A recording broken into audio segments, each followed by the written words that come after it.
এখানে বানাবো মাছ ভাজা আছে, আর এখানে গুঁড়ি কচু কেটে নুন হলুদ দিয়ে ভাজা আছে, আর এখানে আলুও নুন হলুদ দিয়ে ভাজা আছে, আর এখানে কাঁচকলা ছাড়িয়ে টুকরো করে নুন হলুদ দিয়ে গরম জলে ধুয়ে বেসন আর কর্নফ্লাওয়ার দিয়ে মেখে হালকা করে ভাজা আছে।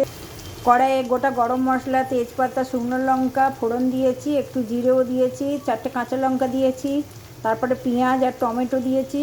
এখানে পোস্ত, জিরে, আদা রসুন আছে শিলে বাটা হবে, ওটা দেবো। টমেটো পেঁয়াজ ভাজা ভাজা হয়েছে, এবার মশলা দেবো। আদা রসুন বাটাটা শিলে বেটেছিলাম দিয়ে দিলাম। এবার দেবো ধনে গুঁড়ো, হলুদ গুঁড়ো, কাশ্মীরি গুঁড়ো আর নুন। মশলা তেল ছেড়ে গেছে, এই পোস্ত বাটা আর জিরে বাটাটা দিয়ে দেবো। মশলা ধোয়া জলটা দিলাম।